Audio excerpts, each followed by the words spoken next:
Senadora y presidenta del Partido Socialista, Paulina Bodanovich, con nosotros a esta hora aquí en Mesa Central.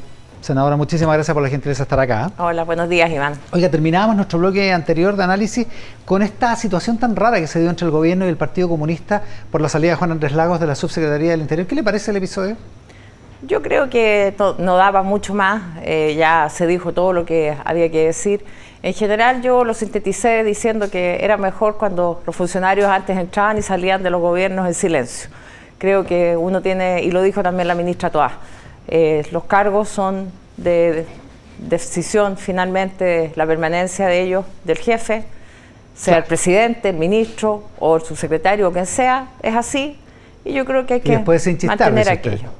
Sí, porque responde la presencia de cada una de las personas, responde a un momento, responde a una definición de equipo, y el subsecretario Monsalve lleva bastantes semanas haciendo adecuación de sus equipos, así que no es algo que sea solo respecto de Juan Andrés Lagos o solo respecto del Partido Comunista. Digamos. De hecho, se fueron dos personas del Partido Socialista que trabajaban. Dos jefes de división, además. Sí, pues, ¿a usted le avisaron?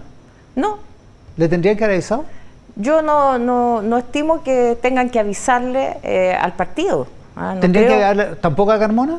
¿Por lo de Juan Andrés Lagos? Bueno, como digo, a mí no me han avisado de los cambios, no corresponde. Las jefaturas obedecen, como digo, a una decisión, en este caso el subsecretario que ha hecho adecuación. Y a mí sí me gustaría, Iván, que estuviéramos hablando de los desafíos que ha enfrentado y que enfrenta el Ministerio del Interior y particularmente la Subsecretaría del Interior. Durante esta semana varios parlamentarios estuvimos en España y estuvimos viendo transversalmente desde el Partido Republicano, en el caso de la Cámara de Diputados, hasta el Partido Comunista, en el caso nuestro Iván Flores, Kenneth Pugh, el senador Durana, yo, viendo temas de inteligencia, de fronteras, crimen organizado, cómo los aborda la legislación española, y no solo la legislación, sino en la práctica. Y estuvimos con los equipos del Ministerio del Interior, que es muy importante porque finalmente son ellos y nosotros los que vamos a redactar los proyectos de ley y a terminar la discusión de frontera, de infraestructura crítica, que es un proyecto muy relevante, como todos saben,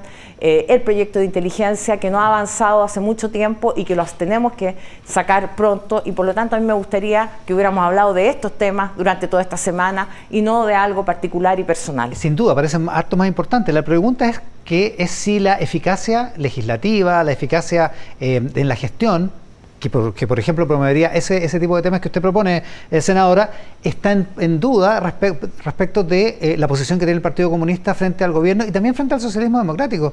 ¿Era incómodo Juan Andrés Lagos para ustedes? Mire, a mí no me gusta que se instale esto entre los partidos como si hubiera una animosidad permanente. A veces hay posturas políticas que son públicas. Frente a la defensa del régimen de Maduro, nosotros estamos totalmente en contra. Y es algo que yo he dicho públicamente. Decir, como lo ha dicho el presidente de la República, que no hay una institucionalidad democrática fuerte en Venezuela, lo ha dicho el presidente y lo hemos respaldado. ¿Y que Juan Andrés Lagos, siendo asesor de la Subsecretaría del Interior, respaldara a Venezuela, le era incómodo? Es que yo no mezclaría los temas políticos, en este caso, con el desempeño y el cargo que él tenía y la evaluación que haya hecho su jefe respecto de eso. Ya, pero son porque cosas si puntuales. No, finalmente terminamos en esta victimización de que porque lo que dijo o no dijo, finalmente es lo que afecta a su desempeño y termina con su contratación. Entonces volvemos a lo mismo. Yo creo que aquí hay prerrogativas que son exclusivas, en este caso del subsecretario, que se ejercieron, y cualquier discusión tiene que ser en el ámbito, porque tampoco la contratación de él fue pública, y como no lo fue, yo creo que también su salida tiene que ser de la misma manera, en silencio. ¿No corresponde victimizarse entonces? No, en absoluto. ¿Se está victimizando el Partido Comunista? No, yo digo que no me gusta instalar esta fractura permanente porque los hechos políticos en los que diferimos son públicos y notorios. Usted dice, tenemos algunas diferencias públicas y notorias. ¿Eso no significa que haya anticomunismo, como ha sugerido la autora Carmona, al interior del gobierno o del socialismo democrático? Claro, es que yo creo que el anticomunismo es de otros sectores políticos, porque nosotros estamos hoy día en un permanente diálogo político con el Partido Comunista, todas las fuerzas de gobierno, incluida la democracia cristiana. Entonces, yo no veo anticomunismo en ninguno de todos estos partidos políticos con los que tenemos diálogo con el Partido Comunista, con los que trabajamos en conjunto, con los que tenemos una lista y un pacto municipal a lo largo del país donde vamos a apoyar a los candidatos comunistas donde corresponda apoyarlos, y por lo tanto desde el oficialismo y más bien desde el progresismo yo no veo anticomunismo. Ahora, capaz que sea como usted dice, que todo esto sea hojarasca o pecata minuta, como ha hecho el presidente Ricardo Lagos. Lo que está más en sintonía con los verdaderos temas de interior es la controversia que se armó entre Evelyn Matei y el propio subsecretario Monsalve, incluso la ministra del Interior, digamos. ¿Cómo ve esa controversia? Es que, mira, lamentablemente hoy día la política se construye a partir de frases, y digo lamentablemente porque no vamos al fondo de las cosas. Tuiteó Javier Macaya que no querían que supieran lo que se iba a comprar en el supermercado. Ese era a propósito del secreto bancario. Entonces, esto es frivolizar una discusión importante que ha estado paralizada en el Congreso 13 meses, 13. ¿Y por qué? Precisamente por el secreto bancario. Nosotros la semana pasada... Los dos proyectos que hay donde, se hay dos proyectos, el de que crea el subsistema de inteligencia financiero, que por fin, después de 13 meses, nosotros aprobamos el artículo primero, que es el que crea el subsistema. Ya todos los otros artículos tienen que ver con funcionamiento, pero este, que es el corazón del proyecto, se demoró 13 meses. Y logramos un acuerdo. Entonces, y logramos un acuerdo transversal. No un acuerdo entre el gobierno y el progresismo, no. También lo logramos con los miembros de la comisión, que son el senador Sandón, el senador Durana, el senador Flores. Entonces, aquí hay una transversalidad para que avancemos ¿en qué? En el combate del crimen organizado, porque finalmente eso es lo que busca este proyecto. Nadie quiere saber lo que tú compras en el supermercado, porque probablemente tú o Javier Macaya no van a ser miembros de una red de crimen organizado que haya que investigar, pero sí tenemos redes de crimen organizado que hay que buscar, y aquí también se ha dicho no le podemos dar potestades al Servicio de Impuestos Internos. Ya, pero no le hace sentido esa crítica. Perdona, Iván, perdona, pero bien cortito para terminar. No es Impuestos Internos el habilitado para esto. Precisamente estamos creando este subsistema de inteligencia financiera donde se le dan más potestades a la unidad de análisis financiero, a la Comisión del Mercado Financiero, que son entes distintos, que no son entes de designación directa del presidente de la República, y por lo tanto que tienen que tener un rol mucho más activo y fortalecido a partir de esta ley. Eso es lo que buscamos, fortalecer la institucionalidad del país para rastrear la ruta del dinero. Entonces, pero el levantamiento del secreto bancario está en dos proyectos. Me gustaría que esta discusión se diera en el contexto de a lo que apunta, no de los intereses personales de cada persona, porque evidentemente cuando tenemos el crimen organizado en el país, nosotros también tenemos que hacer renuncia de algunos derechos, que no significa la persecución política, porque aquí lo que alude Evelyn Matei finalmente, entre líneas, es que aquí va a haber persecución política y que se va a investigar a algunos y no a otros. O sea, no que va a haberla, pero que podría haberla, ¿o no? Bueno, pero eso es lo que ella está dando a entender, cuando dice, mire, el director de Impuesto Interno lo nombra el gobierno y Javier Macaya sale diciendo que no quieren que sepamos lo que se compra en el supermercado. Ya, pero no pensando en este gobierno, pensando en algún gobierno, un gobierno que sea opositor a usted.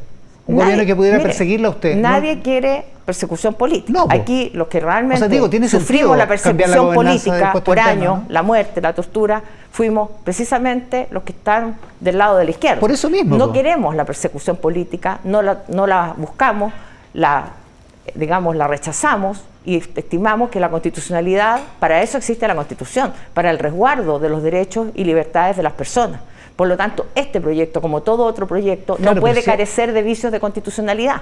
Tiene que enmarcarse en el marco que nos da la Constitución política del Estado. La pregunta, que es lo que de fondo plantea Evelyn Matei, es si no la amplitud de la norma, la amplitud de la prerrogativa que se le ha impuesto a Impuestos Internos, no podría ser mal utilizada por alguien que esté, un mandatario que esté dispuesto a saltarse la Constitución.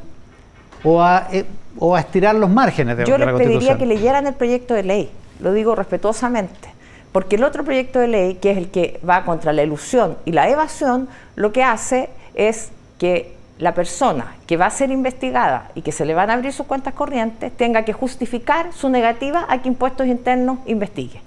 O sea, invierte Tiene que justificarlo ante un juez. Claro. O sea, necesita un abogado. Entonces, sí. Pero el sistema nuestro le da derecho a la defensa a todas las personas, que es algo que se critica, que toda persona tiene derecho a ser defendido por un abogado. Por lo tanto, nadie va a tener problemas para tener esa defensa. Pero sí, Pero esa herramienta mal utilizada...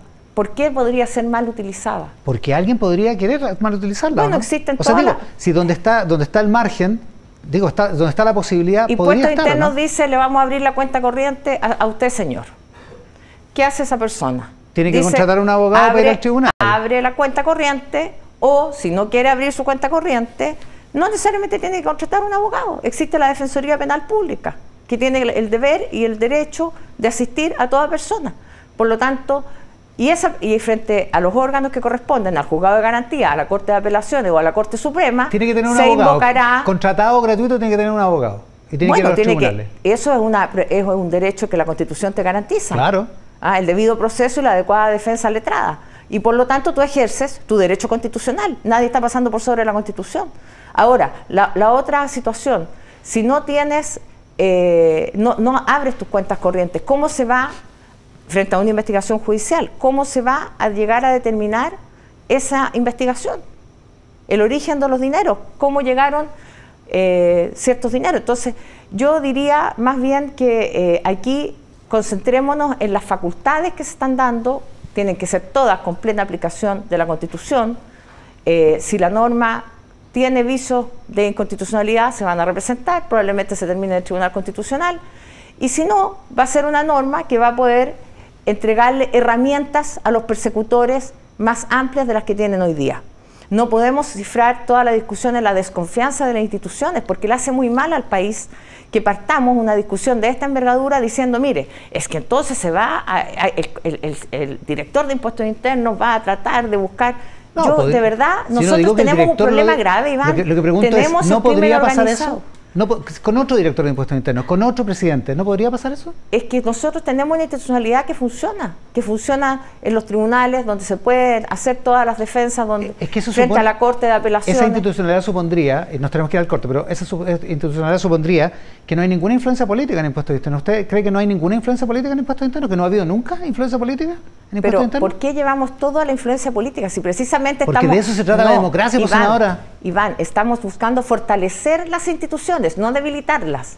Fortalecer las instituciones. Entonces, digamos claramente que aquí, así como la discusión previsional, finalmente cambiamos siempre el eje de la discusión y no hablamos del problema que tenemos, sino de los intereses que afectamos. En la discusión previsional no estamos hablando del 75% de mujeres que una vez que llega a la edad de jubilación está bajo la línea del sueldo mínimo. No, estamos siempre hablando de las AFP. Entonces, estamos afectando intereses, por cierto, pero no vamos a afectar nunca los derechos garantizados por la Constitución. Porque yo no voy a votar un proyecto que afecte los derechos constitucionales de una persona para permitir que se afecte la institucionalidad. Que se abuse de esa persona.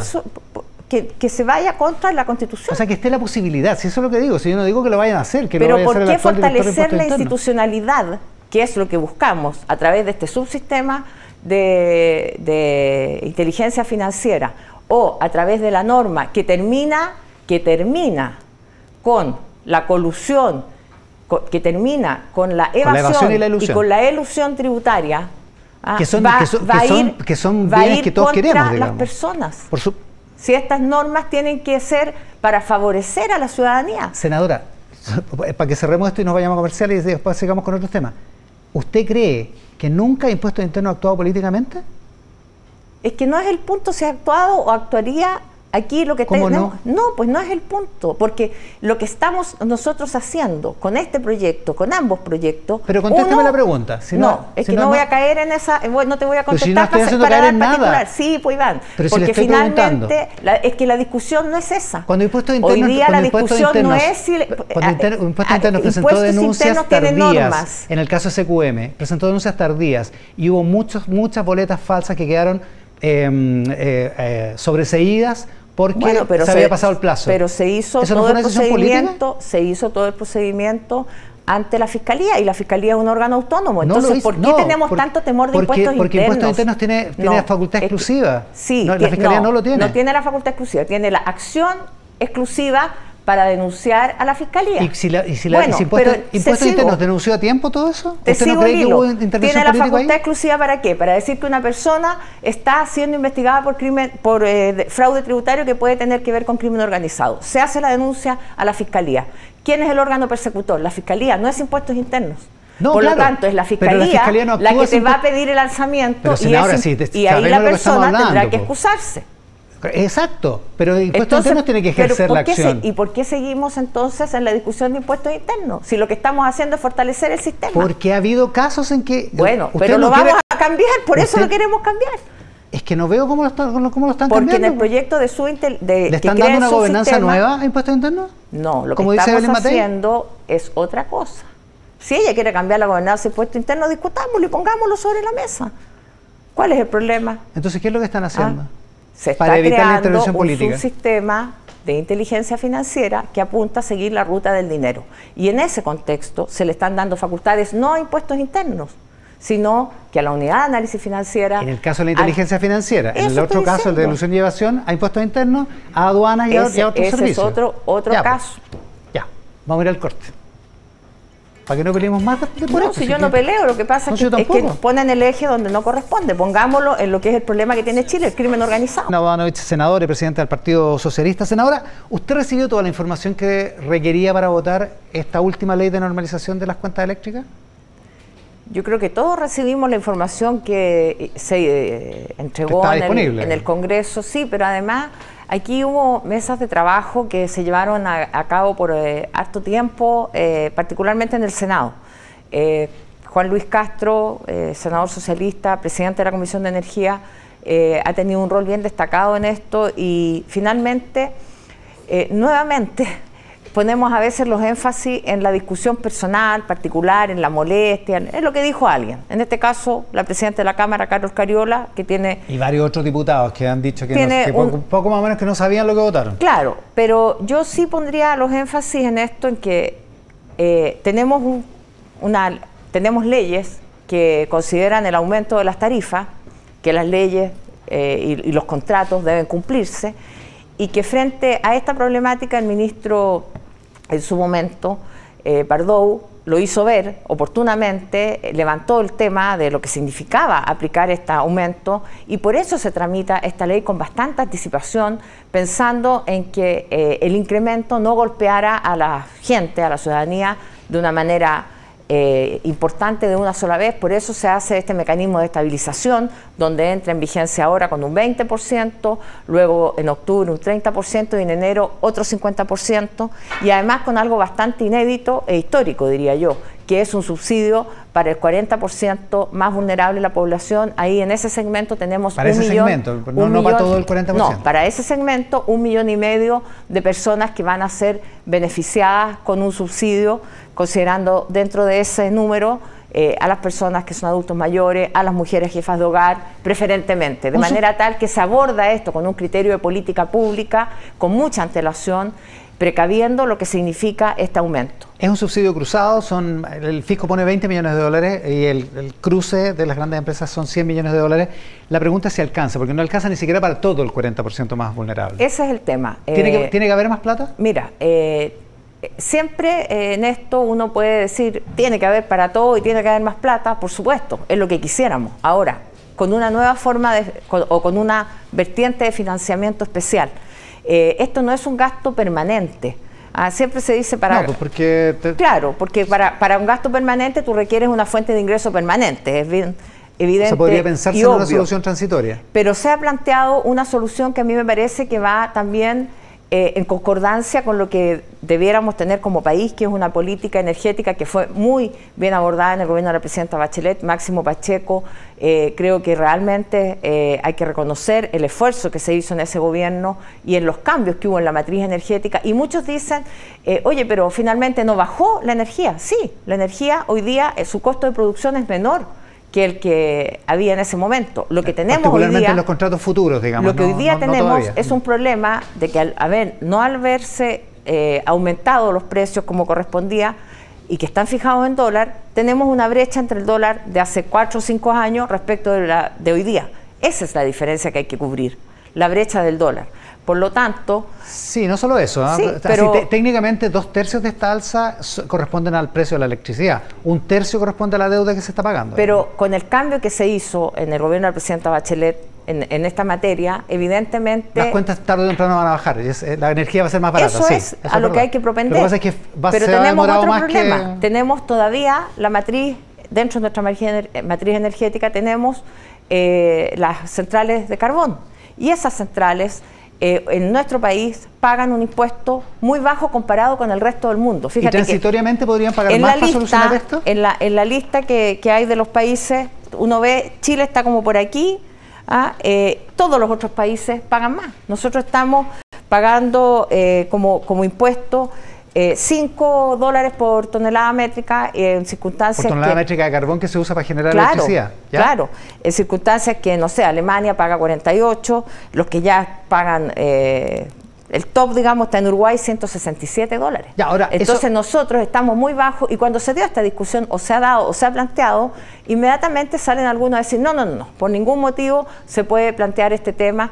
Y yo creo que ahí hay una forma de financiamiento que puede ser a 2 años, que nos puede permitir que solventemos una cantidad de subsidios mucho más amplia, que es lo que finalmente todos quisiéramos, que ese 40%, que es el segmento más vulnerable de nuestra población, efectivamente pueda ser cubierto, ojalá, en un 100%.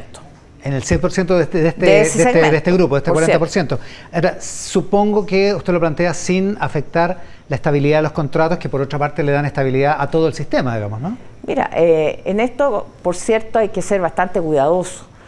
Los contratos se hacen para ser cumplidos. Y son largos, además. Son de largo plazo y, por otra parte, tienen resguardo también en su institucionalidad. No quisiéramos terminar enfrentados a juicio, como los que ha llevado el país en otras ocasiones, ante organismos internacionales por incumplimiento de un contrato. Se lo pregunto porque aumentar el impuesto transitorio a unas determinadas generadoras o a unas determinadas fuentes de generación podría pasar eso. Bueno, pero podría ser un problema. Hay que estudiar la legalidad, por cierto, y la adecuación que puedan tener, pero hay que buscar una fuente de financiamiento. Ahora, lo importante es que aquí hay una mesa de trabajo que la propia ley, en su artículo 8º, creó. Y esa mesa de trabajo esta comisión está funcionando, está trabajando, buscando alternativas y buscando cómo este mecanismo de estabilización finalmente opera de la mejor manera. Entonces, más que hacer las cosas con tanta grandilocuencia, yo llamaría a que trabajemos responsablemente en esa comisión. Con más discreción, dice usted. Es que calladito es más bonito. No necesariamente, porque mire, el ministro Marcel, por ejemplo, ha estado medio ausente, te ha dejado medio solo a Pardo en esto. El ministro Marcel trabaja silenciosamente para dar solución a los problemas que son múltiples, quiero decirle, en el país. El ministro Marcel tiene 2 declaraciones esta semana importantes. Una que dijo que no había plata para esto, para más subsidios, y 2 que le respondió al presidente de la CMPC por una cosa que dijo él en Los Ángeles, en Chillanzo, respecto de las inversiones en Chile. No estaba así activamente en el tema de la energía eléctrica. Que no esté públicamente no quiere decir que no esté activamente. Cualquier solución, todos lo sabemos, pasa porque el Ministerio de Hacienda tome alguna opción de las que se le van a plantear y por lo tanto este es un trabajo que no se hace contra Hacienda, se hace con Hacienda. El presidente también ha planteado que esto es una preocupación del gobierno y esto es una preocupación del gobierno y hay que dejarlo bien claro, no ahora, Iván, vuelvo atrás. Esto es una preocupación del gobierno antes que se hicieran los aumentos. Aquí no se actuó reactivamente, no se actuó cuando ya teníamos el problema, sino que anticipándose a la alza del gobierno y el ministro Pardo dicen, mire, viene esta alza, se hace la ley, en el Senado se votó, el 100% del Senado aprobó esta ley, de quienes votaron. Parte de este problema es cuando se alargó el congelamiento de tarifa al principio de este gobierno. Sí, pero por eso digo que se abordó el problema y se dio una solución, y una solución importante para 1,5 millones de hogares que alcanzan a más de 3 o 4 millones de personas. Por lo tanto, aquí lo que hay es una voluntad del gobierno de darle cobertura con un subsidio a quienes son las personas que están en una situación más desprotegida de nuestro país. Senadora, ¿usted está de acuerdo con que se vote este miércoles en la Comisión del Senado, Comisión de Trabajo del Senado, el proyecto de reforma de pensiones en general? Mire, yo no sé si se va a votar este miércoles. Pero eso es lo que quiere el gobierno. Bueno, tenemos que ver mañana, se hacen las tablas el día lunes, vamos a ver si viene, en qué condiciones viene. Aquí más que apurar el proyecto, yo creo que tenemos que tener un consenso. Yo veo dificulto ese consenso porque en las mesas de trabajo que se han llevado ha habido un buen ánimo, pero a veces avanzamos 3 pasos y retrocedemos 2. Creo que hay que tener de verdad la sensibilidad con la ciudadanía, particularmente con las mujeres. La brecha que tenemos en materia de pensiones en género es impactante. Si vemos las cifras, y a las cifras hay que ponerles cara.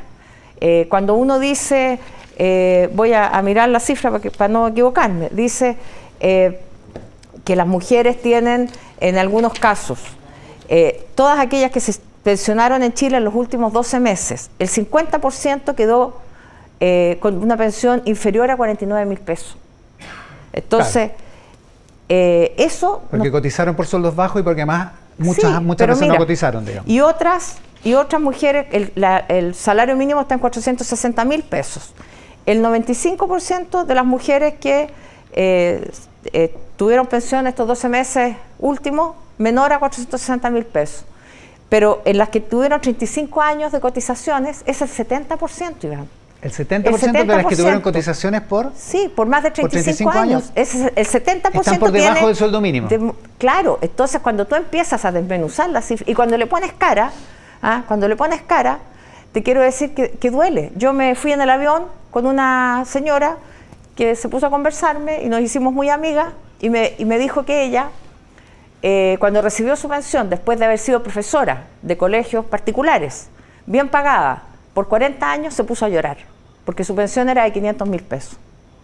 Entonces, pongámosle cara, pongámosle rostro a estas cifras. Ya, ese es el problema que tenemos. Pero esto no es la defensa de un sistema. Mira, se dice que el gobierno no ha cedido. Yo quiero recordar que el gobierno propuso en un momento la derogación del sistema de AFP. Entonces, cuando se dice que no ha cedido, pucha que hemos cedido. Ya, pero mira, derogar el sistema a tratar de que entregue mejores pensiones es bien distinto. Hoy día estamos tratando de que las AFP cumplan con su función, que es entregar mejores pensiones a los chilenos y chilenas. ¿Y cómo lo mejoramos? Con el 6,6 y 0, el 6 y 0, ¿sabe cuándo va a producir efecto, Iván? En 25 años más. Ya no están por ni tú ni yo vamos a estar en esa situación. O sea, yo sin ninguna duda, senador, usted sí. Ya no están por eliminar las AFP. Eso es lo que digo, cuando se dice que el gobierno es intransigente, los cambios en la industria finalmente se están hablando en temas bastante menores, en temas de administración, no en la eliminación de las AFP. Se lo pregunto porque el senador Gastón Saavedra, que está en la Comisión de Trabajo del Senado, dijo esta semana que el tema de la división de la industria, que es lo que termina con las AFP en la práctica, se podía dejar para más adelante. ¿Eso lo dice él por sí o lo dice a nombre del Partido Socialista? Él está en la Comisión de Trabajo, él es el que está encargado por nuestro partido para ir avanzando en aquello. O sea, lo respalda el Partido Socialista en eso. Mira, ¿No se respalda esa idea? ¿Sabes lo que nosotros respaldamos? Mejores pensiones para los chilenos y chilenas. Eso es el eje del proyecto. Incluyendo estos detalles técnicos, el 5% en vez de 6%, es que mira, la división para más adelante. La reorganización de la industria tiene que ver con dos cosas. Tiene que ver con las utilidades, por una parte, y con las comisiones. Entonces, también eso se puede ver hoy día. Ahora, ¿nosotros vamos a terminar con las AFP? Claramente no es el momento. Tenemos que entregarle pensiones a los chilenos y chilenas hoy día de mejor monto. No podemos, y muchos te dicen la PGU. Mira, la PGU, yo dije 50% de las mujeres, 49.000 pesos. Una mujer de 60 años, a los 65 años va a tener la PGU.